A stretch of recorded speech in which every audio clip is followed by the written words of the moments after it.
आज जो कहानी मैं आपको सुनाने जा रहा हूँ, ये कहानी है मेरे एक दोस्त की, जो कुछ साल पहले अपनी पढ़ाई पूरी करने के लिए शिमला जाता है। वहाँ के एक कॉलेज में एडमिशन लेता है और रहने के लिए उसी कॉलेज के हॉस्टल में रजिस्ट्रेशन करा लेता है।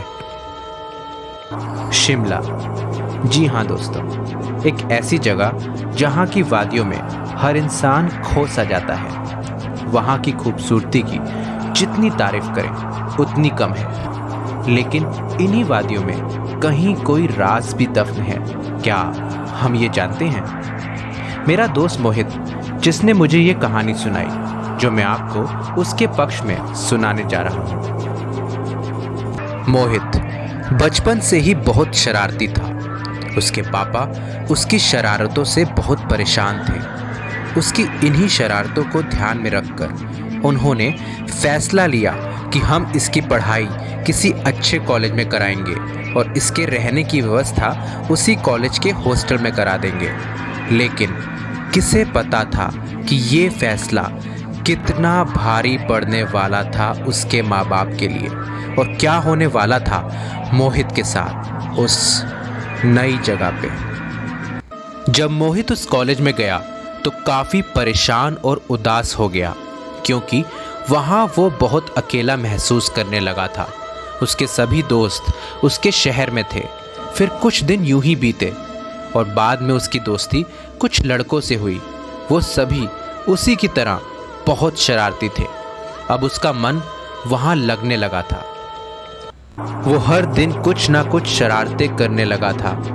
एक दिन उन दोस्तों में से एक का बर्थडे था, तो उसने बोला कि आज एक हवेली में चलते हैं, जो कि शिमला में ही थी। आज मेरा बर्थडे है तो हम वहीं सेलिब्रेट करेंगे, पार्टी करेंगे, दारू शारू पिएंगे और ऐश करेंगे। मोहित बहुत उत्साहित था वहाँ जाने के लिए, क्योंकि शिमला आने के बाद वो अब तक कहीं बाहर घूमने नहीं गया था। उस हवेली में पहुंचने के बाद सब दारू पीते हैं और कुछ देर बाद जब सबको नशा हो जाता है तो उनमें से एक बोलता है, कुछ खेलते हैं। पर मोहित बोलता है, यहाँ क्या खेलें, वो भी इतनी रात में। तब उनमें से एक बोलता है, चलो क्यों ना भूतों को और आत्माओं को बुलाने वाला खेल खेला जाए। इस पर मोहित बोलता है, ये कौन सा खेल होता है? ऐसी कोई चीज़ नहीं, मैं इन सब बातों पर यकीन नहीं करता। करते तो हम भी नहीं हैं, तो चलो खेलते हैं, मज़ा आएगा। मोहित हाँ कर देता है, बिना ये सोचे कि उसका अंजाम क्या होगा। रात का करीब 1 बज रहा था। उन्होंने एक पेपर निकाला और उसके एक कोने पर यस और दूसरे कोने पर नो लिख दिया और A to Z तक सारे अल्फ़ाबेट लिख दिए। सारी लाइट बंद कर दी और मोमबत्तियां निकाल ली। मोहित कुछ समझ नहीं पा रहा था कि ये कैसा खेल है। थोड़ा सा डरा हुआ था, पर उसने सोचा कि उसने अगर इन बातों के बारे में इन सबको बोल दिया तो इन लोगों को लगेगा कि वो डरपोक है, और उसने उन सब से कुछ नहीं कहा। काश कह दिया होता। मोहित उनसे पूछता है, आखिर करना क्या होगा? फिर वो लोग उसे समझाते हैं खेल के बारे में। वो कहते हैं, देखो, हम सबको एक दूसरे का हाथ पकड़कर बैठना होगा। इस चिट के सामने ये कटोरी है। यहाँ हमने एक कटोरी उल्टी करके रख दी है। जैसे ही हम आत्मा को बुलाएंगे तो यहाँ आसपास जो भी आत्मा होगी वो इस कटोरी के ज़रिए हमसे बात कर पाएगी। पर याद रहे, हम में से किसी को भी एक दूसरे का हाथ नहीं छोड़ना होगा, वरना वो आत्मा हमें नुकसान भी पहुंचा सकती है। इस बात को सुनकर उनमें से एक बोलता है, क्या बकवास कर रहे हो, ऐसा कुछ भी नहीं होता। चलो शुरू करते हैं। मोहित के मन में कहीं ना कहीं एक डर बैठा हुआ था। वो कुछ समझ नहीं पा रहा था। फिलहाल वो सभी खेल शुरू करते हैं। उनमें से एक शुरू करता है खेल को।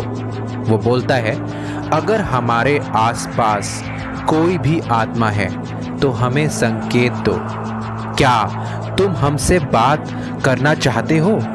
अचानक कुछ देर में हवा तेज होने लगती है और कटोरी हिलकर यस की तरफ चली जाती है।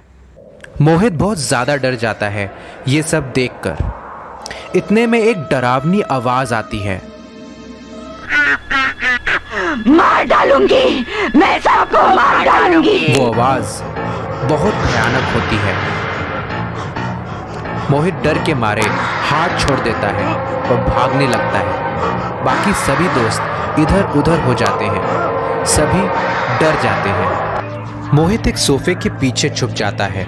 वो देखता है एक बड़ा सा साया जो सोफे के सामने वाली दीवार पर दिखने लगता है, जिसके बड़े बड़े दांत और काफी बड़े हाथ होते हैं। सभी दोस्त इधर उधर भागने लगते हैं अपनी जान बचाने के लिए। अचानक एक की चीखने की आवाज आती है। मोहित के सामने उनमें से एक का कटा हुआ सर आकर गिरता है। यह देखकर मोहित बिल्कुल पागल सा हो जाता है, डर के मारे कांपने लगता है और बेहोश हो जाता है। अगले दिन सुबह जब मोहित को होश आता है तो वो अपने आप को शिमला के एक हॉस्पिटल में पाता है। उसके सामने एक पुलिस वाला खड़ा होता है। वो उससे पूछता है कि मेरे सब दोस्त कहाँ हैं? जवाब में वो पुलिस वाला बोलता है, वो सब मर चुके हैं। हमें किसी ने फ़ोन किया था कि उस हवेली से काफ़ी चिल्लाने की आवाज़ें आ रही थी। जब हम वहाँ पहुँचे तो हमने देखा कि 3 कटे हुए सर और बगल में तुम बेहोश पड़े हुए थे। आज मोहित अपने घर आ चुका है, पर इस हादसे के बाद वो अजीब सा हो चुका है। ना ज़्यादा बोलता है और ना कुछ कहता है, बस रात में अक्सर चिल्लाने लगता है। पर क्यों चिल्लाने लगता है, वो अभी भी एक राज है। अगर आपको ये कहानी अच्छी लगी हो तो लाइक करें, और आपके पास इस तरह की कोई कहानी हो तो शेयर करें। धन्यवाद।